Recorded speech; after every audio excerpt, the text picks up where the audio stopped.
Welcome everybody to another episode of the CD Sport Podcast with me, Kerry Davis. Joining us today, we've got Wales and British Lions legend, Harlequins scrum coach, and Abercrave's finest, Adam Jones. What's happening, Ad? How are you?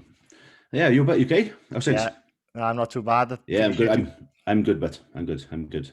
Appreciate you giving up your time and your busy schedule you've got.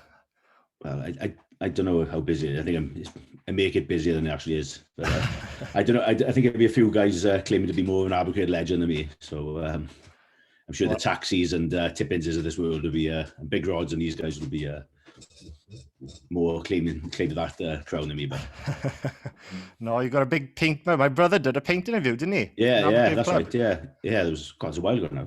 Yeah, funny enough, I was talking to him about it today because to be honest, I forgot about it, and he reminded me. I was like, shit, I forgot about that. It's a massive painting of Adam over the club. Because I haven't been over there a while, to be honest, the club. No, not me, no. It's been a while, like. What part of the world are you in now? Are you over in Merthyr? No, up in Guildford. So we're based in Guildford, kind of in the university complex. We got a little building, and not many people going in it now, obviously with the COVID. So we got a gym next door and load of pitches. So it's a good setup, to be fair. So it's a nice part of the world, Guildford. Very different to Merthyr and Abercrave. Where's Guildford? Is it by London? So it's sort of, you get to Reading on the motorway, yeah, and then like 25 miles south of Reading. So it's in Surrey, just outside. That's like half hour on the train into London, into Waterloo. So it's not far really. It's just outside M25. So it's a nice part of the world. It's like one of these. There's a big cathedral in there. I think the cathedral was the one in the film The Omen. So it's a big, huge, nice. It's a city, isn't it? But it's not a massive place really. Yeah, right. It's nice. So the complex you're in now, is that because of the COVID? You can't like leave it, or what? No. We're based in like a big just a building, but obviously with COVID, you kind of restrictions on you, and so the boys can't come in. Whereas there usually be a team room and all this type of stuff, they can't come into that. So it's very much train, just pretty much fuck off back home, man. So it's not really conducive to like any sort of team spirit and stuff. But the boys is good as gold, and I think the boys realised early doors how lucky we are to still be playing rugby and being able to have a job full time with it, where the rest of the world's kind of gone a bit of a standstill. So you don't get any complaints really from the boys around not being able to spend any time with each other or crowds or anything like that. So it's you're pretty lucky position. Yeah, definitely. Yeah. How was it been? And obviously with Harlequins now, are you getting tested like a lot regularly, every week or every day? Yeah, we get tested twice a week. You get tested twice a week, which is the norm throughout the Premiership, and has been from the start. But no, it's look, our guys, our medical and the COVID guys with us are brilliant. They're there's no stone unturned, and they're so to a T, and it has to be. And it's we can't go down the road of trying to wing things. It's too dangerous a situation like that. And at the end of the day, if we wing things and we get one guy who's got COVID and then he trains with another guy, and all of a sudden you lose 10 guys from the squad. So it's done, everything's done to the letter. And as I said, our sort of medical and COVID staff are unreal. That's good. Look at France now, isn't it? They're a team. Exactly. So it's we've been really good, and it kind of shows how lucky we are really. And the French one's a bit of an odd one really, because it's supposed to be bubbling. So yeah, exactly. So don't quite know how they've managed to get so many. Obviously, a lot of the boys in the Welsh setup. Have you spoke to any of them? How is it all going in the bubble and stuff there? No, to be honest, I haven't. I haven't spoken to any of the Welsh ones. The only guy I spoke to really was, and he was with England. There's Jamie George, the hooker there. He was on a podcast I was doing, and he was saying this is strange. This is a weird situation, and I know you can have dinner with 4 people, and you can't share a room. You can't see all people. So it's a weird there's minimizing contact and meetings outside and all this type of stuff. So no, I think it's not ideal, and it's a weird one. I think I looked at George North now, his 100th cap on the weekend. What you think sort of 12 months ago, 100 caps against England, the Cardiff, the crowd would be amazing. Now you're doing it in an empty stadium. It's 100 caps, 100 caps. Everyone would want to get there, but it still probably leaves a bit of a little bit of tinge of sadness that you're not, getting a run out of that buzz and stuff. Oh, definitely, yeah. I was telling my old man the other day, actually, I'm kind of used to watching the rugby without the crowd now. I think when the crowd's back, I'm going to be like, oh, that's weird, the crowd's back. Yes, it's like it's the worst thing with us is you can definitely hear everything on the pitch, and then you can hear everything we shout from the stand, So obviously we're mic'd up from the stand, speaking to someone who's running the water, but we do get a bit excited, and the swearing and the shouting starts, and next thing you know, we're being told off by the chairman of the club for he was in the F word far too many times. I had to laugh.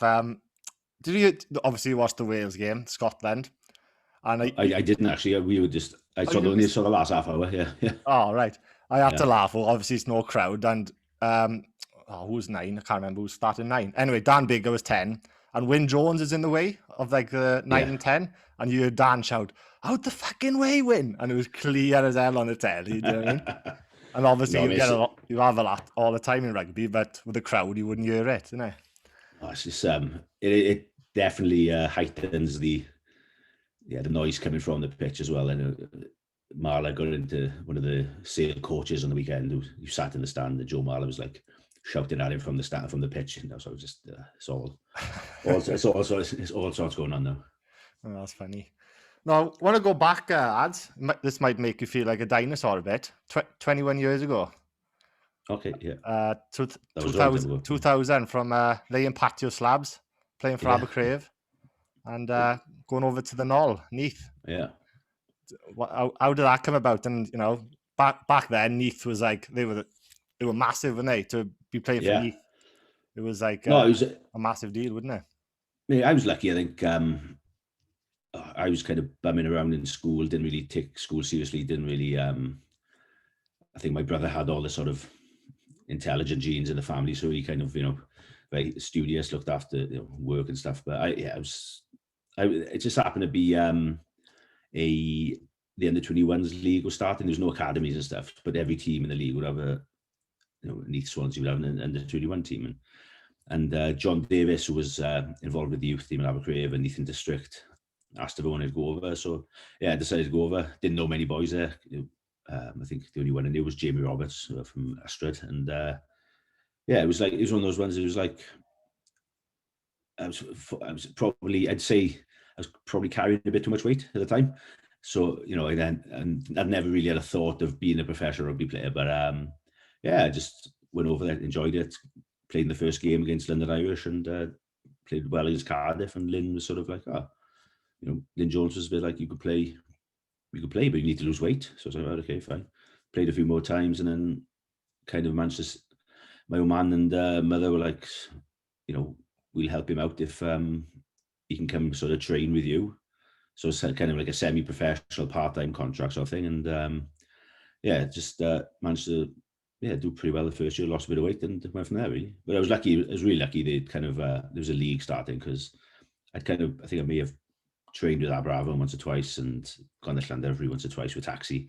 Me and Taxi only went there because Taxi worked in the Sennybird sawmills, and he knew one of the guys, and he knew there was like food after training, so we knew we get a free feed after training, so we went up there. And but no, the Neath thing was a bit of a out of the blue, and as soon as I lost a bit of weight, did a bit better and started getting in the first team a bit then. So it was quite.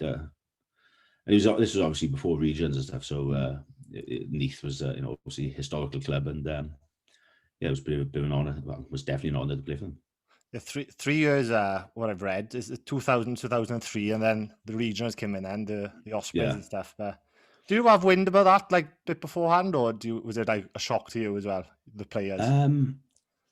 It was. There was always like rumours about something was going to happen and how it was going to be structured. Was it going to be like West Wales, like Central, and then East Wales, and then North Wales one? And I remember myself and Paul James, who played 50 times, with myself and Wales Ospreys and then with the Bath, and Paul, we were kind of being touted to go to play for the North Wales team, like in a development team sort of thing at best. So we were like, okay, fine. then it's all of a sudden Lynn Jones rang and said, "Oh look, we're going to merge with Swansea. We want to sign you, and we're going to stay with you, and it's going to be called the Ospreys." And it was pretty much like that. It was so quick. It was just like, you don't play for Neath anymore. You now play for the Ospreys, and it was that quick. And there's a lot of not, I won't say hate, but a lot of animosity towards the Ospreys, because it was very much, it was taken away from that historical club like Neath and Swansea, and so I know a lot of Neath fans would never watch the Ospreys, maybe the same as Swansea, but obviously, but it was probably the right thing to do at the time, and I still stand by it. I think I stand by it because we were probably the most successful region. No one's ever kind of conquered Europe as such, but certainly league-wise, we were the most successful in the first 10 years. I think we won the league 4 times in 9 years. So, but we never quite got to Europe. But it was still a lot of it's weird when the Neath fans still not supporting it, even though it was still it was part of I think a lot of it was down to the badge. It was weird. It was such a weird one. It was with a black kit, with the badge was Maltese cross with like a bird on it. Yeah, that's it. And like, it's pretty. I can see why the Swansea fans wouldn't come to watch them anyway. So so as soon as they. And then obviously they brought, because obviously it was Celtic Warriors, and they brought Bridgend in with you boys then too, didn't they? Like a few years later that was. But well, no, it was only a season. Yeah, it was a season, was it? Oh. Yeah, 1 season they had. So, and they were a good team, the Warriors, to be fair. They'd beaten Wasps, and Bridgend were probably one of the strongest teams at the time. Of Ponty were always strong. Your boys like Geth and Jenkins were coming through, Michael Owen, these type of guys, and they had a good side along with that.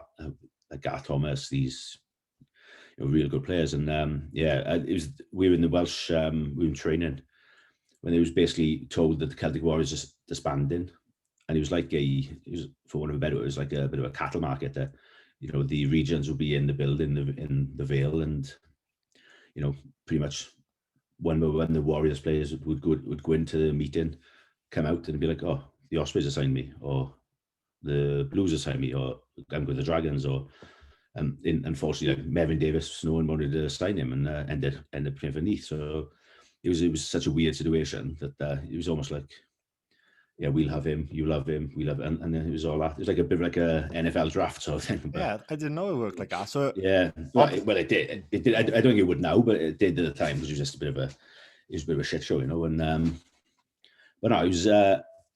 We actually came out all right to it. We got like Sonny Parker, Brent Cobain, the Bishop brothers, like Ryan Jones was coming through at the time as well. So we came out all right of it. But it was a weird time to just see the boys. This like you quite like a lot of them had known they would have got a club, but seeing someone like Mervyn, I was very close with Mervyn. He was seeing him just being like cast on the heap to go back to Neath, which is it was horrendous. And he ended up still playing for Wales, which was amazing. Yeah. He was, so I was going to say, who did Mervyn? Because your 2005 Grand Slam, was he hooker then? Was he? Yeah, that's it. Yeah. So he still went to after that. He played for Gloucester, he played for Leicester, and he's kind of left. Mervy's kind of leaves a legacy wherever he goes. And speaking to like Tom Youngs and Dan Cole about him when he was in Leicester, and they were young kids coming through. They speak so highly of him, how he looked after them. He was exactly the same as me and Neath. For 2 years I was most of no one really spoke to me for the first 6 months I was there, but Mev would always make an effort. So he always, with the young boys, he's brilliant, and I think anyone will ever have a bad word around Mev. Really. Yeah, that's what you want, like you said, especially a youngster going to a big club. You want the older boys to welcome you. It's nerve-wracking enough, Yeah. So obviously then the regions started in 2003, and that was your first cap too, wasn't it? 2003. Yeah. It's the old enemy, am I right? Yeah, it is. You are right. Yeah, there was.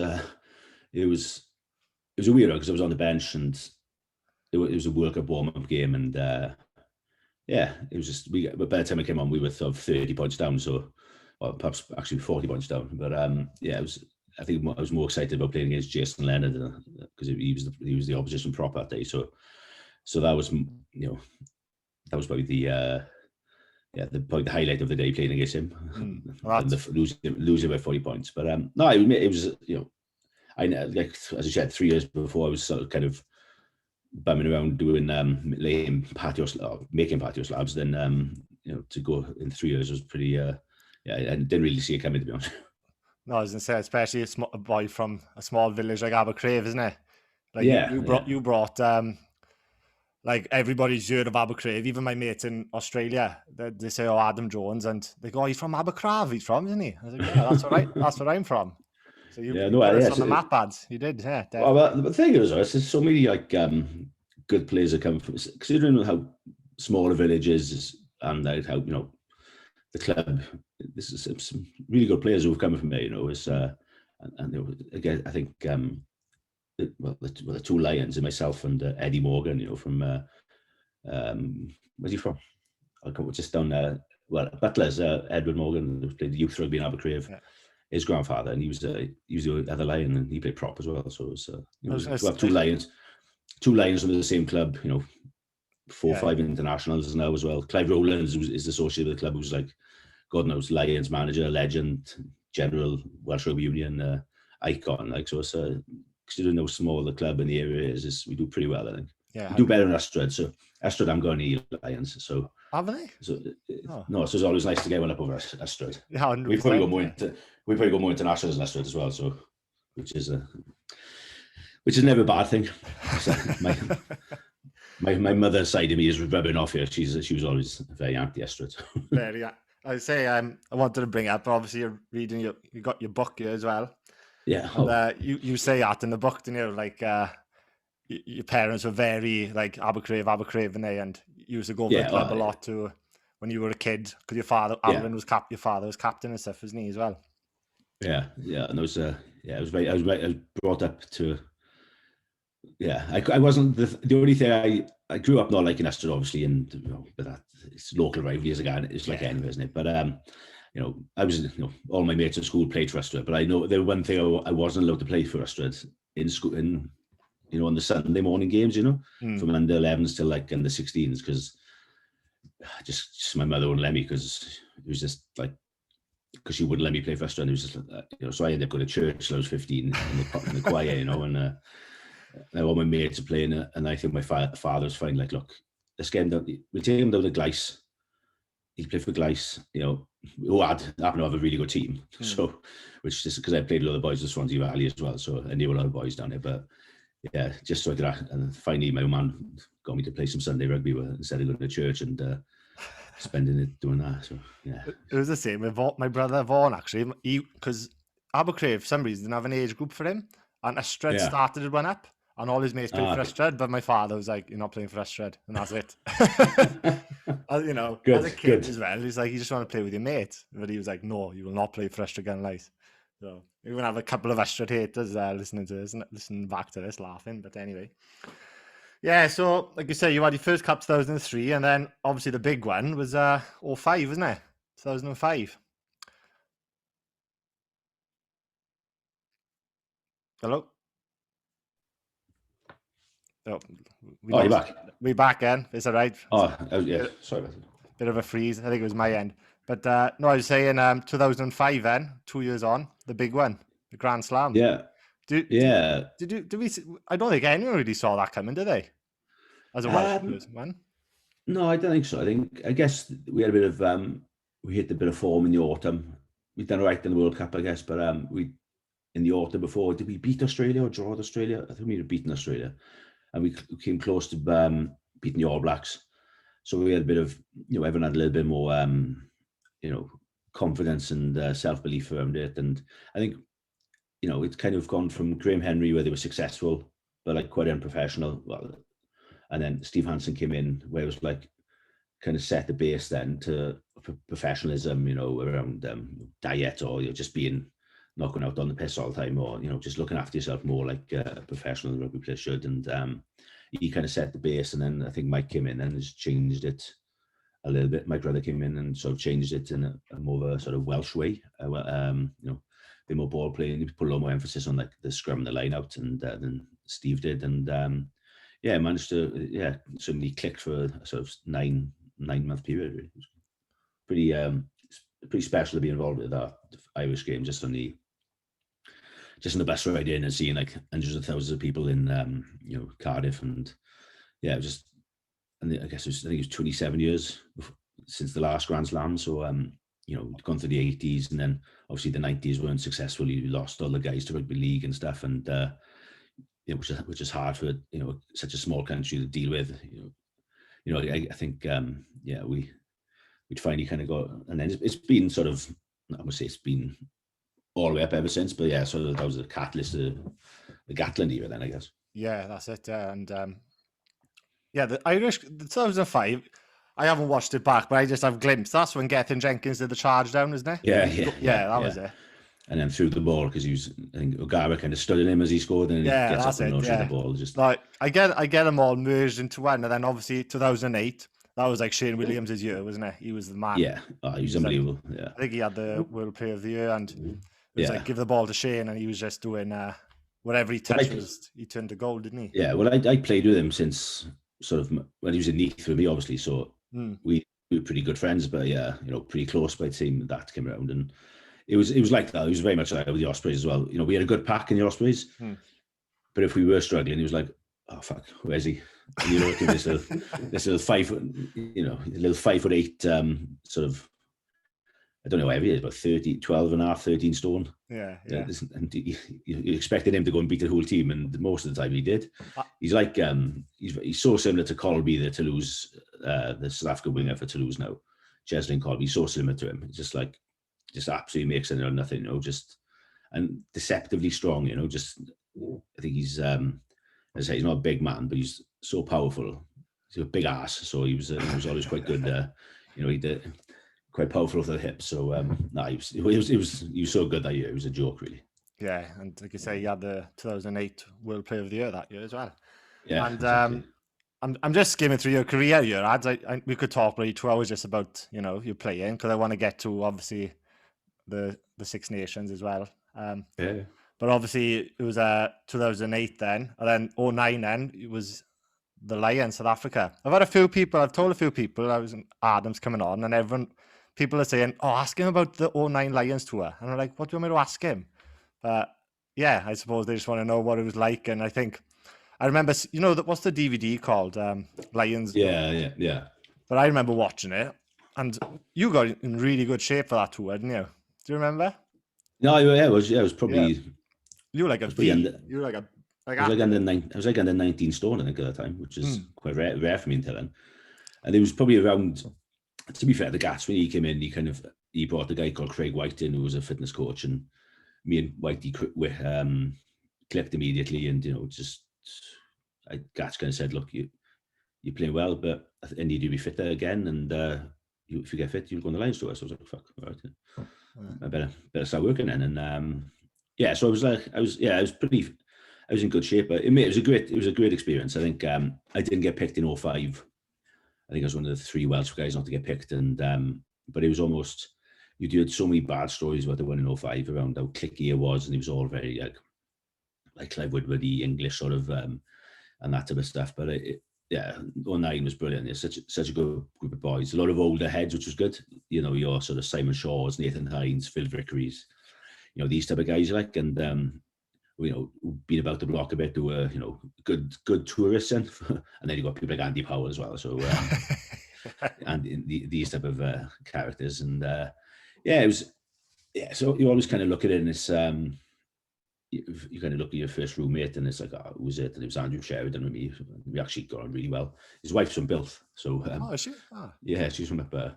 Yeah. But and then you always go with preconceived ideas around people, and it's like, oh, he's going to be a dick because you played against him and he's a dick. But then he turned out to be great blokes. So that tour was lucky. I think Gat is quite good at the eye picks, like, good characters as well. When he goes into these tours, I think you look on.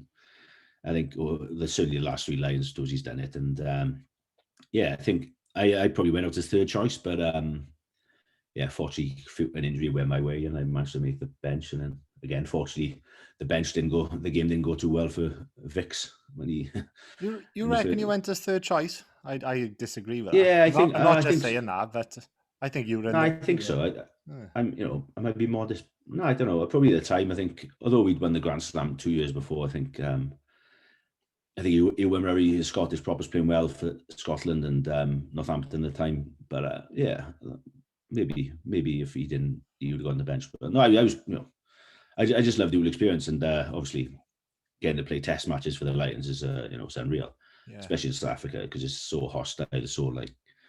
And then I guess obviously I'm a bit older than you, but like growing up on the watching the Living with the Lions documentary with John Bentley and all these guys, that was like the 12 years previous, and going there and just doing what they did, but it was just bizarre. It was a bizarre, weird feeling, because I watched that so many times, and growing up, you probably knew it word for word, the documentary, and just to be doing that then was surreal. And as I said, it was. And then it went pretty well. So apart from getting injured, but that was probably helped defend. I think that, like, obviously the Welsh, we were always behind Adam Jones and stuff, but that tour made you explode when you came on to tame the beast, as everyone was saying, wasn't it? Yeah. How do you say his name? Do you know how to say his name? I don't want to attempt it. I think it's Tenedai Matarawara. Yeah, fair play to you. I just got a beast. Just the it's easier. When I see him, just got a beast. Did you ever play against him before the Lions tour? I hadn't. No, he played the year before. I played. We won a 2-test tour to South Africa, and he played the second test, and I played the first test, and I didn't play the second test. So, but then no, I only what I'd seen him. I'd seen the videos of him and see him in Super Rugby and whatnot, but I didn't probably expect him to go so well in the first test. He was just he did it again in the World Cup final last year, 2 years ago. So he's. No, I thought, reason I ask, I thought maybe, when you went on, you might be like, I've got this guy's number. You know what I mean? Like, I'm a much of a different body shape to Phil Vickery, to be fair. So I'm like, Vix is about 6'2". He was quite light at the time as well, and I'm 5'11", and I was probably 19 odd stone, so I can operate a bit further to the ground, closer to the ground than Vic. So I managed to get a few. Used a few of my tricks, the Dynage and car rods and taxi had taught me back in Abercrombie on him. They're gonna love this, listening back to this. All these boys teaching Adam how to scrummage on Lions tours and stuff like. I mean, to be fair, I was so lucky some of those boys were there. So I love playing with Dynage and car rods and taxi, these fellas, and Nobby. Yeah. I mean, some of the sort of stuff I learned on the field off these guys. It was great schooling when you go into like professional rugby, just because you kind of know how to survive a bit better, and certainly from Nobby's case, how to like chuck a cheap shot in and get away with it without the FT. I doubt you. Yeah. Probably not now, but back then. No, exactly. Yeah, you wouldn't know. So obviously, in the second test in South Africa, that was the first ever. Was that the worst? First ever Welsh front row since someone since. Yeah, I think the 50s. I think, 1954 maybe.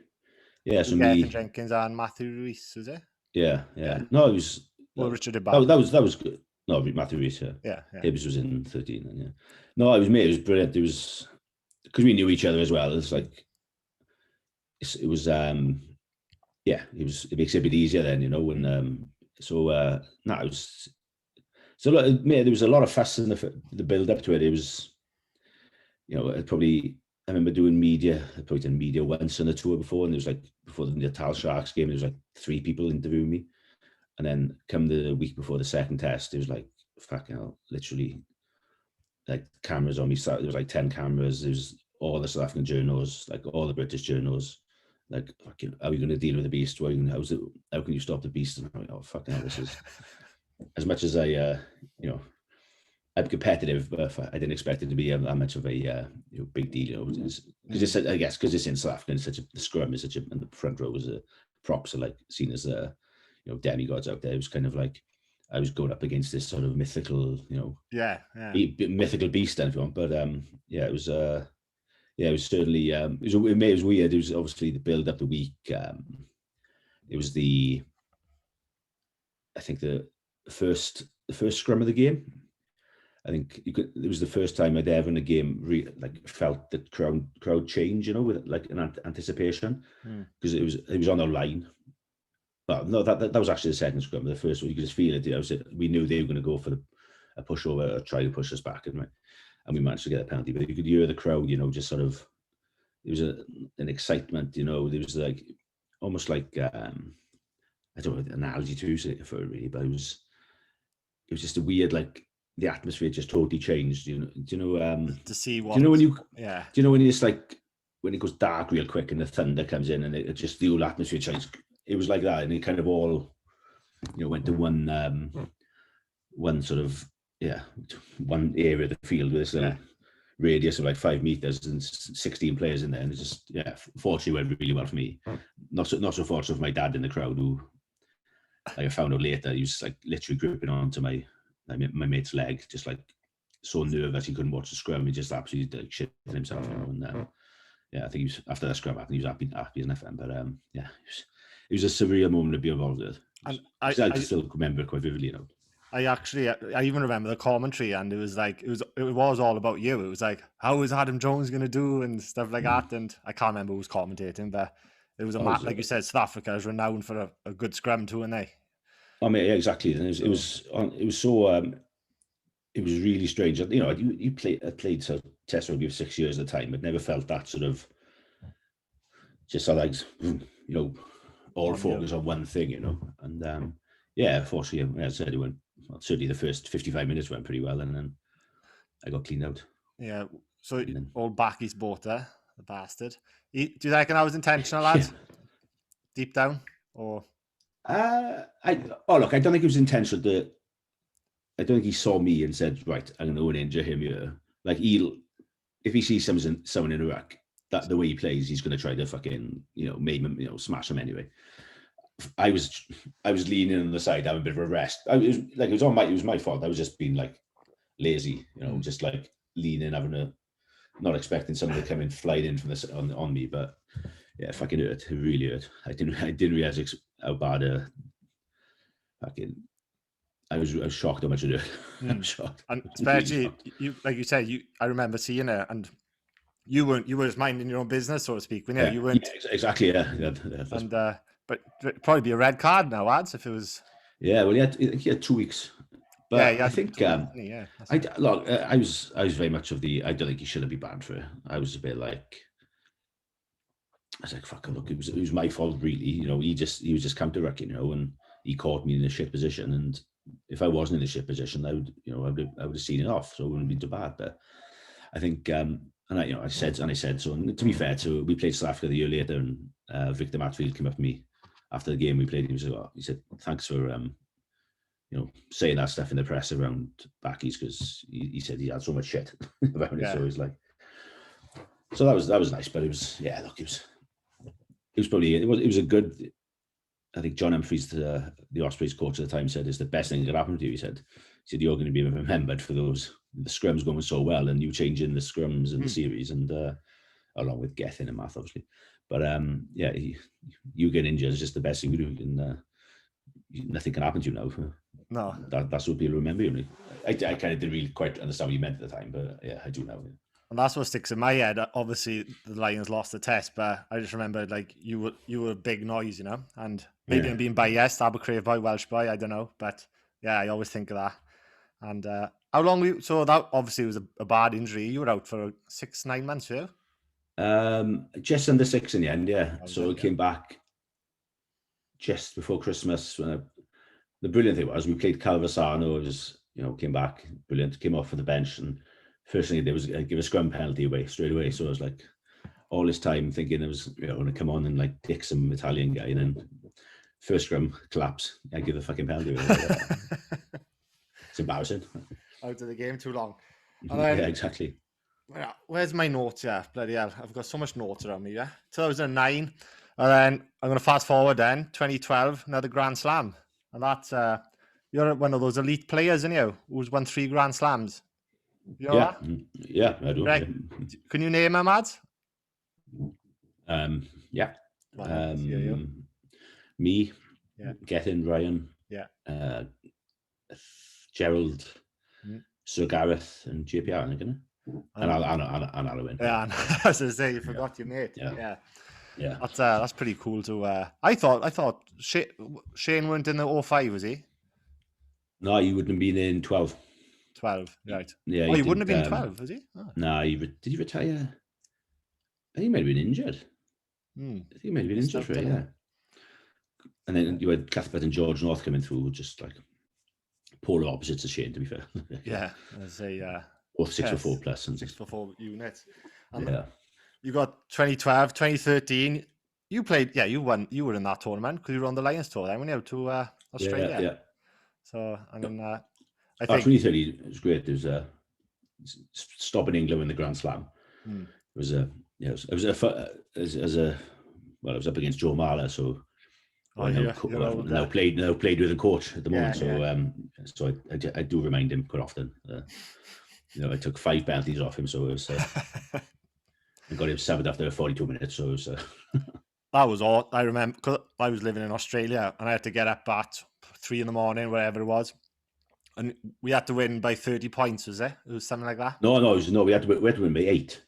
Oh, was it? Yeah, it was only 8, but we won by 30 points. Yeah. Oh, right. Yeah, we won by 30 points to 3. We only had to win by 8 because England played Italy, and we were all watching the England-Italy game thinking, I think it was on the Sunday, if I remember correctly. Yeah, it was on the Sunday. So Italy were holding them. It was and in the end, they beat them by 19-6, isn't it, like that? And which only gave them an 8-point differential on there. So we only had to beat them by 8 in the end. So we were I think if they pumped Italy, it would have been a totally different kettle of fish. If we needed 40 points to win, then it's kind of a different equation. But yeah, because we knew we only had to win by 8, it was we'll take it. It was unbelievable because England were playing well, and I think we were underdogs, weren't we, Wales? Yeah, I think so. In Cardiff too, underdogs. Yeah, I think we'd shot a poor start against Ireland. We lost. Alwyn hadn't been playing. He came back in the England game, and then I think if looking back, if you look at that sort of the Welsh pack in a way, I think that was that was a good Welsh pack. It was Gethin, Hibbs, yourself, Ian Evans, Alan Wynne, Toby, Tips, and Sam. And that was that's good. Yeah, I'd put that pack against most Welsh packs over the years. To be fair, when I'd more than hold you own, I think they did. So it was a good pack, and then obviously we had magic in the backs. And didn't actually have that much magic really. We had power. Big fucker. We had a big fuckers. We had Jamie, John. Yeah, we had no magic in the backs.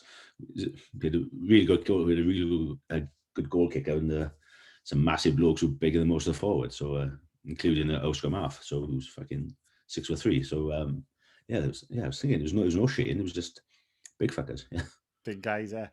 I'm going to go back one now. Like I say, the 2011, I remember the 2011 World Cup, and that group of boys, yourself, Mike Phillips, Jonathan Davis, Jamie Roberts, Shane, Mike Phillips. I thought that was for me, Wales then were just awesome, and obviously we got to the semi-finals. Could have got to the final. Even with Warburton getting sent off, we still could have won the game. Innit? It was 1 point game, wasn't it? Well, I'd probably say the incident that happened 4 minutes in when I tore a 12-centimeter tear in my calf was probably the biggest factor than Warby going off. But no, I think we still got to win it. But the fact I was gutted. I was so gutted to go off. Is horrendous. Yeah, you were tore your calf, like you said, and even if you got there, you wouldn't have played the final, would you? No, all I remember is being gutted for 10 minutes and looking next to me, and then Sam sat there like what are you doing? And he's like, I've just been sent off. And I was wondering what, because I generally hadn't watched it until then. I was so devastated. I was kind of, by the time you strap your leg up, but I sit and you've had a bloody cry under the court, and he comes to sit down, and he's like, and he's not dirty in the slightest, Sam. So that was when the hell, what the hell's he done? And then obviously the tackle, which is, if you see Van Sant Clerk and you see Sam Warburton, you realise if Warby gets a good hit at him, he's going to slam him in the floor, because Clerk's tiny. He's proper skinny little fella, and really good player and fast, but just a proper skinny. So if he runs into Warburton and who got it a little bit wrong, I guess, but yeah, it's just physics. I think he's going to get all of the poor lacks onto the floor. So. I don't even think it was it looked worse than what it was. Let's be honest, isn't it? Yeah, it was for back then. It was a now with hundreds it'd be a red card, but back then it was a weird one, really. And obviously, even now when the World Cup in Japan, there's so much cards getting dished out for, or even the 2017 Lions with Sonny Bill, isn't it? Williams. A lot of it now is it's a good thing. it's around concussion. It's around like looking after players' welfare, and which is a good thing, when it's on us, the coaches, and us, the players, to like and the players to like look after it, become better at tackling lower, become like managing your body and managing your tackle entry to like so you don't end up like slamming someone in the head, where you can actually hit lower. So it's on the players and the coaches to get people to be able to get in the best position to not commit slamming someone in the head. When you see the ruck clears out and stuff like this, it's you can, in a ruck especially, you can manage your body and manage your limbs, so you don't have to slam someone in the face. Like Peter O'Mahony isn't a dirty player, but he didn't have to do that. No, that was Do you know what I mean? He didn't have to hit Francis like that. It was so much. So it's on the players. It's on the players and the coaches to get it to a technical level where they aren't. But there's going to be that sort of period where you're going to get these incidents. I think it was 5 red cards in over the Premiership the weekend, maybe. Was it just gone now?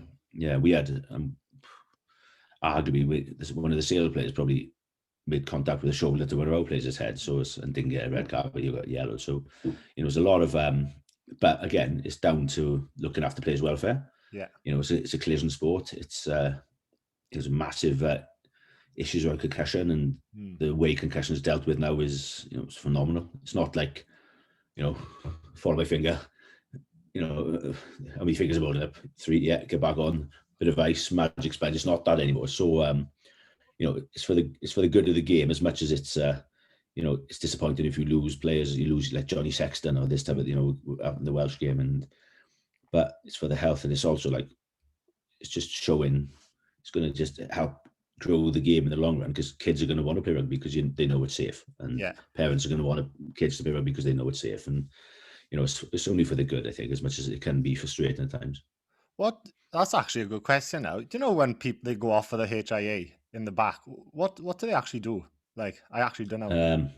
You have a series of questions. You have a series of like balance tests, and different. There's about four different things you have to do. Oh. Like you already you do the start of the season, you'll have a base level of these 4 things. Yeah. So when they come back to so you've done all 4 tests when you're all fresh in beginning of the season, but you're on record and it's all on file ready in the game. So when you come to yourself to do it in the game, if you had a bang, unless it matches up with that, then you get pulled. So I never knew that. Yeah, so it's like a series of letters and words and stuff, and walking a straight line and stuff like that. Yeah, about 4. I think it's 3 or 4 different things. I haven't done it for a long time, and thank God. Probably it wasn't. Well, it would like have been when you were playing, was it? Yeah, no. I failed one. I failed one once, but it was a bit like I just failed on the balance test. On the back, shit. Yeah. So your balance. I don't know if they still do the balance, but it was like I'm wearing sort of 21mm studs on a hard floor, and you kind of just walk like that. I'm like stumbled. I'd stumble if I was fine, so I failed on that. But I think I got the rest of it right. But that's crazy. But it's it's for the good of the game, and at the end of the day, so yeah, that's good, lads. I just want to talk to you about the Aussie Lions before we get into this Six Nations this year. Yeah. What was I going to say? I had a bit of a brain freeze. Yeah, I think you were the first, like, on select, you were the first 3 on the sheet by then. You played in all 3 tests in Australia as well. Yeah. I went out pretty confident. Yeah. Yeah. No. That's what I wanted to ask you as well, even back to the South Africa one. Do you know deep down you're on the tour, or you still got that doubt? Oh, am I in the squads? Am I not for Lions picks? 09, I was very much, I don't know. Right. We all found out. The Ospreys were training in the Vale of Glamorgan Hotel for some reason, in the indoor arena, and Sean Hawley, the coach, kind of read everyone who was going. So 6 of us, I think, going. And then obviously you got the boys like James Hook, who didn't go originally, and then Ryan Jones didn't go. Yeah. So it's like Gav didn't get picked. So it's like it's awkward. But the second time, I probably thought I was doing a good shout to go in the set to Australia. Yeah. I think I would have been surprised if I didn't get picked, but yeah, that was like, even that one, it was more I was more excited for like Richard Hibbert, Ian Evans, Tipperick, these guys who were like, especially Hibbs and Ian Evans, who kind of, I played a long time with, and it was so I was more excited for those two getting picked. And obviously you've as I say, of course you've been to Australia. Do you enjoy touring around Australia and stuff with the boys and that? Sorry, I don't know what's happened here. My phone. We have a bit of a freeze. We're all right. You hear me? Am I in? Yeah. Yeah, you're in. Yeah. Okay. Oh, can you see me? Yeah, I can see you. Can you see me? I can't see you. Oh, there you are. Christ, there. Oh, yeah. You're back. Sorry. I'm back. Yeah. No, obviously going out to Australia, big old country, innit? Obviously, I've lived there for a few years. Like just touring around and stuff. It's a good laugh with the boys and stuff. With like I enjoyed it. I think the good thing about it is it's not like when you go to South Africa, when you go to New Zealand, and you're with the Lions, you're going to be constantly, not got at, but like recognized, and like people are going to, want to talk rugby, especially New Zealand. It's stuff like this. It's just different level. But Australia, kind of, there's so many bigger things going on there. AFL, NRL, cricket, even I think the Socceroos, isn't it? Yeah. They were the Socceroos were in a World Cup qualifier at the same time as well. So we were sort of sixth, sort of most popular thing going on at the time for most of the tour until the fans came out, and so it was like it was just all in the background. So you've got a chance to see Australia, you got a chance to enjoy it, and I love the place. I can see why you want to live out there, and like I got two good mates who still live in Sydney now. They've been out there for years now. I think I'm not even sure how long, but and I don't think they're going to come home, and they just love it so much out there. So it's I think, but as I said, it's very much because it's not in your face all the time. You can get a chance to enjoy it, and which is probably a good thing. Yeah, it's like you said, ads. Rugby union in Australia is not. It's kind of, if you say rugby, they think rugby league. Yeah, of course. And I even remember I went to a couple of the games when I was out there, and like reading the paper. Like the Lions was such a small article in the back of the paper. It's all AFL, rugby league, cricket's massive over there. Yeah, of course. Football, soccer, whatever you want to call it. But it's also big. Even I went to Brisbane. I went up to watch in the Suncorp Stadium. It was the Queensland Reds game, and a few of the boy Rory Best. I saw them all having breakfast. Well, they were eating something, and I was a bit starstruck. I said, I'm not going to bother them. I'm not going to be that guy. But like you said, no one went up to them. I didn't see anyone like pester them. No Aussie. Yeah. Like they just led them to it. But I can imagine but on the other foot, then when I went to the New Zealand Lions, and I went to the game in Dunedin. Got on the piss after, and I was hammered. And all the boys were out after the game. Mario Torgi, Faletau, Marco Vinapola, hammered. I was going up to them all then, wasn't I? Mario's a big guy, isn't he? Torgi, bloody hell. Oh yeah. He's a big fella. Yeah. He's a unit. I couldn't. And Marco, his shoulders are like. Yeah, Marco's like, he's got a Welsh accent. Yeah, I couldn't. He brought him Pontypool. Yeah. Pontypool, that's it. Yeah. And he talks like a proper like Welsh boy as well. He's like, hey, but what's happening? Marco's he's good. Should have picked Wales, shouldn't he? Not bloody. Yeah, exactly. Yeah. But no, like you said, it's two polar opposites end of the spectrum, eh? And obviously, now the boys got it done in Australia, and got on the piss with James Bond after then, didn't you? Oh, he was knocking about. Yeah, to be fair, that was weird. It was a surreal feeling just see him. Daniel Craig, yeah, sure that's him. But no, he was. I think he was there in 09 as well. But I'd gone home early because. Right. I think he was there after the third test in 09, but but I was obviously injured, so I didn't get to see it. But no, it was great in the change room after. It was phenomenal. Just literally no one wanted to leave. Everyone just wanted to just stay in the change rooms drinking. No one wanted to go to the function. It was such a good, probably the best feelings I've been involved with in a game. Just everyone just literally for hours and hours didn't want to leave the change rooms, and even after James Bond had left. Yeah. So it was brilliant. We had 3 days out there then as well, so caught up with a few boys from Garfield's from Western Lice, and Nathan Robson from Cum, and was in school with us, so it was good to see him for a bit then. Well, so obviously the whole Lions stayed out there, or you stayed out for all? Yeah, everyone stayed out. I think we had about 3 or 4 days. There we are. So that was pretty good, just to chill out and wind down after the tour, and I remember doing. I can't remember. Chris Evans, the DJ. He was doing. Chris Evans, the DJ, Ginger Chris Evans, the famous DJ. No. You don't know him? No, I don't know. Shut up. I don't know. TFI Friday. Chris Evans, glasses. I can't picture him, to be honest. One of probably the most famous. Anyway, I was on. I did. I can't remember what it was, but it was every day he spoke to someone like for 5 minutes on his Radio 2 show. So obviously it was probably about 9 o'clock at night, and I was pretty tanked up and speaking to him on his morning show in the UK. So it was just. It was good. My agent said, "Oh, do you want to speak to him?" I was like, "Yeah, fucking go on in there." Like, been on the piss for 3 days and just and stop celebrating and just trying to get a word out and without slurring and mumbling. Hamid, you deserved it. Enjoying, innit? I can't believe you don't know who Chris Evans is. No, as soon as you said the radio, and he's Chris Evans Radio 2. Is he on Radio 2 or something? Yeah, I know now. I thought when you said DJ, I was thinking of like a DJ like Tiesto on the decks, like. Oh, no, mate, no. I know what you mean. Old-fashioned DJ, you know? Yeah. I was thinking disc drop, yeah. I was thinking of a proper techno DJ. I was like, what's he on about? Why are you on about this Chris Evans guy? But, I wouldn't know any of them, to be fair. Let's talk about the old enemy this weekend, lads. Yeah. Six Nations. First of all, what's your thoughts so far of the Six Nations overall?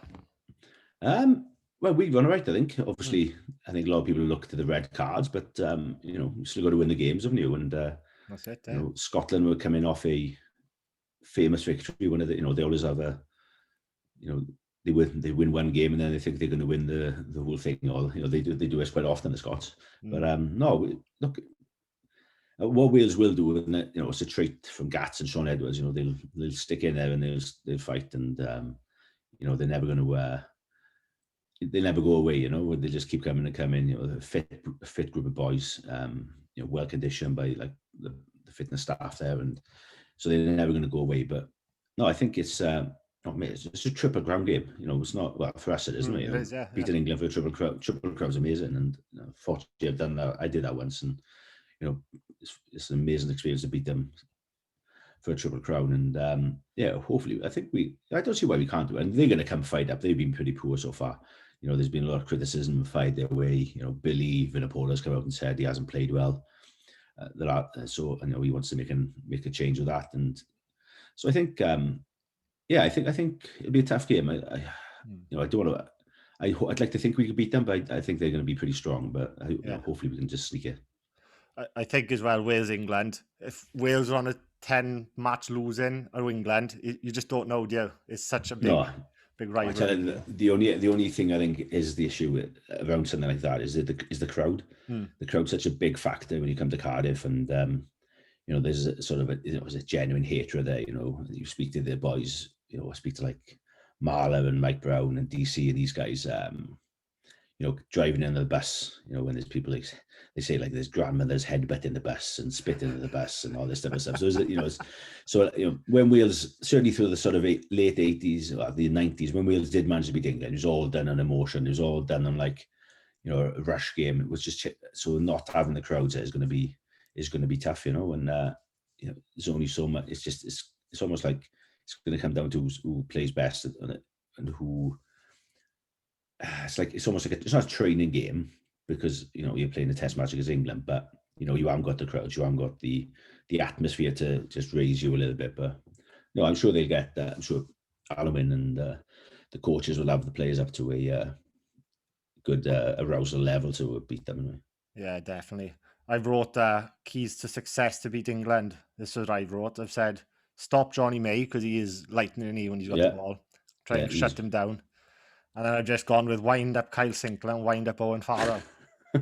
They're pretty hotheads, aren't they? They seem like it on the field. Obviously, you know them pretty well. Are they like hotheads off the field and stuff? Or no, not really. Kyle's not. No, I don't know. If I know Farrell a little bit. I don't know him. I don't know two of them. I know Kyle very, very well. Obviously. Yeah. He was your played with him coached him for 4 years, but not so much off the field. No, he's pretty chilled. He's a passionate kid. All he wants to do is win. First and foremost, all he wants to do is like look after his family, and it's so he's so passionate. You see if you see what he's like as a professional rugby player, it's if you watch these like the NFL things like Hard Knocks or whatever, and he's got every part of like recovery set down. He's got his own physio, he's got his own masseuse, he's got his own ice jet. He'll do everything. He's got a speed coach. He does everything he can to be the best he can be as a player, and and it's all geared around his background, his mum and his everything to him. His family's do everything to him. So it's all to make his mum proud and this type of stuff, and just do well for his mum, give her a better life sort of thing. And so he's like, I know he comes off as a hothead, but he's incredibly competitive, which is the main thing. And but he's actually like he's a great kid. He's an absolutely great kid, and I spent probably the last 5 years with him, 4 or 5 years with him, and got to know him really well. And I know people are winding him up and try to wind him up. I hope. I think I'm pretty sure he's changed his ways a little bit. Although he has just come back from a ban for shouting at the referee. Is he walking with his club? Yeah, with Bristol. Yeah. Is he? Yeah. But the thing that the referee who he shouted at and said and got banned for, it was actually an ex-Harlequins player. So they know each other. They're ex-teammates, so they know each other. So it's not probably have to take that abusing the referee with a bit of salt. I think. Yeah. But I think that's it. You got to get in. You got to get into them. We've got to try to wind them up as much as you can. Obviously Marla went a bit far last year with Al. I was going to say, I know. Yeah. Yeah. So he's. But if you know Marla, that's nothing out of the ordinary. To be fair, there was a meme going around, isn't it? It was when Marla grabbed Darlington's cock, that's when COVID started, wasn't it? It was around about they weren't far off, was it? Yeah, we weren't far off, and there was some memes going around on social media and stuff. But I think we got to. If Wales play well, if we can shut Billy and Mako down early doors as well, because if they can get over the gain line, they get momentum off that, like they did against the All Blacks, and a tough side to play against. And but they're under a bit of pressure now. They won against Italy, but for the first major time in Eddie Jones's reign, they may be getting a bit of negative press, questioning what he's doing, and but he's the master of that, so I'm sure you'll get him right up for it on Saturday. Yeah, definitely. He's like you say, England on their day they beat the All Blacks, didn't they? But like you say, hopefully we catch them when they're a little bit off, and yeah, exactly. You get the Triple Crown. What's your thoughts on the other teams? Like France are looking good too, aren't they? Yes, like I think again, obviously Sean's done a great job there with them. I think they definitely look fitter than they have in the past, and defend like Sean's where you have to be fit. You can't just be plodding. You have to be fit to defend the Sean Edwards sort of get off the line and fucking smash someone type of thing, as he'd say. And but no, they got some good players. They got a good group of under 20s who've come through them, like Dupont and and Tamak and these type of guys. And they'll be good. Obviously, there are a few issues with COVID now at the moment, but so I don't know what's going to happen there. But it looks like it's going to be potentially them and Wales for the Grand Slam beside it, I think, is it? I hope so. That'll be a cracking Super Saturday, March 20th. Yeah, just won't be able to go out. Won't be able to go out, no. I say I'm really like watching France play at the minute. It's like a joy to watch. Like there's always someone on the shoulder all the time, isn't it? They run in, they don't even look. They kind of gone on the old-fashioned French way, just just offloading the ball and jouer, as they just throw the ball around. They still got a big pack, and they still get over the gain line. And who's that prop they got? He comes off the bench all the time. Have you seen him? Yeah, Antony plays for La Rochelle. He's like engine massive. He's about 23 stone. Maybe not the best scrimmager, but bloody hell, you don't want him coming at you. Do you know what I mean? Running. They're a good side, and they've always had size, and they've always had like naturally talented players, and I think they got that kind of catalyst now in Dupont, who's probably the best 9 in the world at the moment, and unfortunately he's injured. Unfortunately he's got COVID, so he might not be able to play this, which is a shame. But you can just see like different traits he does are starting to be brought in by other teams, just like stuff around the ruck, and how he attacks, and other teams are starting to copy him. So he must be pretty good if other teams are starting to copy what he does. Yeah, I saw Aaron Smith tweeted something about him, didn't he? Did you see that? Yeah. Saying he needs to up his game to keep up with Dupont and stuff. Yeah, well, yeah. And he's not bad, is he? No, Adam Smith, yeah, he's another one. Well, listen, lads, we're coming up to an hour, but we fucking float now. Ah, yes. Didn't realize time flies, they say. Yeah, Ken, I got my stopwatch on, so I don't want to keep you too long. But before you go, I just got a couple of quick questions for you to answer. Yeah, let's You go. happy with that? Yeah. Well, they're not random. There's like a mixture of what I've been told to ask and my thoughts and stuff. So you ready? Yeah. What's your biggest bench press? Oh, it was last year actually. Was it? I was poor when I was playing. I was because I just didn't because it just knocks and stuff like that. I think it got up to like a 180. Did you? Yeah, yeah. Is it, I should have. I said quick It's like- questions. I'm going off track now. Are you this? Are you got the record in East? Have you heard? It was like Adam Jones has got the biggest bench record in East and stuff. No. That's the definitely. rumor in the village, anyway. Have you heard it for years? When me and Taxi went to Llandovery years and years ago, they used to do 80 kilos in the bar. Yeah. How many who could bench press? How many? And I think I did about 28 or 30 then. So this was like 18 or so. So yeah, in Llandovery, that was Llandovery though. So there wasn't. They were all much. They were just all like farmer strength up there, and they were just like they never seen weights. So they just like So yeah, but I got up to 180 last year. But when you're playing, you kind of you get modified as a prop because your shoulders are sort of like screwed after the game. And as soon as I had an operation on it, you get modified. So you don't do like half benches and stuff. So to blocks and stuff. So you're not going past range. So but I got to 180 last year. Yeah. But 180 still impressive. Then you get some like Marla be like a 200. 200. And Kyle Sinclair be so that sort of. I would say, like say the boys these days now, they are lifting massive weight, don't they? I think I heard an interview with I think one of your shows a while ago, and you were like, were you pulling 140 or something or 120, and George North came along? Yeah. I do 140, and then he'd come and just do more reps to me. Yeah, no problem. Just check on. Unbelievable. Yeah, winger. Just freak. These are quick questions, aren't they? Fair play. No. Yeah. No. Best player you've played with? I go back and forward. I go Al and Shane. Al and Shane. Yeah, but I think Al. Yeah, no, he was still good when I was playing him. Yeah. He's over the last few years. He's gone ridiculous, but yeah, probably Al and Shane. I'd say. I'll spin it back against best player against. Who stood out as like he's good and tough and. You always have the McCaws and the Dan Carters and these type of guys, but for you, there was a guy who played six for South Africa for years, a guy called Juan Smith, and he was unbelievable, big world player, like probably the best six I played against. He was class, and he was just, I don't know, 6'4", good line of forward, into everything, good defender. Just he was the best, one of the best Springboks I played against, and probably the best player I played against. Juan Smith, that's a good. I like that one. I remember Juan Smith. Yeah. Apart from Cardiff or Wales, best country or stadium you've played in?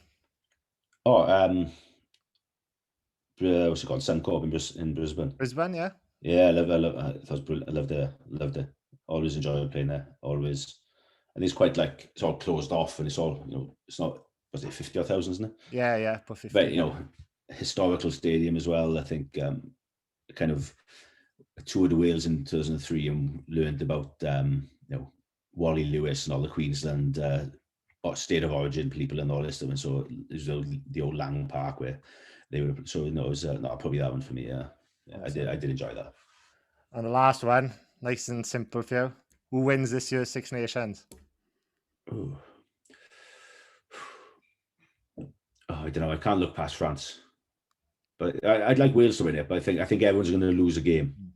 You know they're going to be a Grand Slam this year. No, I don't think so. No, I think everyone will lose a game for me.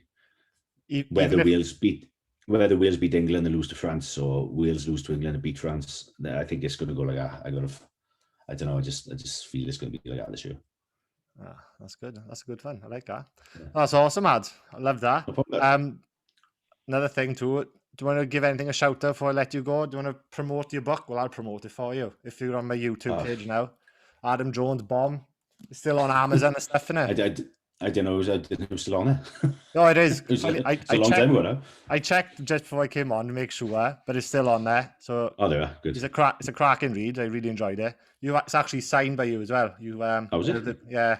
You look like you got my t-shirt on in the front. So I got the night top on today, but no, get that book. It's a cracking read, and it goes in more. Obviously, we've only done an hour, but you talk a lot more in depth about your career, and obviously you've gone into coaching and stuff now. And yeah, it's a really good read. So get out there and get by it, guys. So thank you, Adam. Adam Jones, everybody. cheers, guys. Thanks for that, pal.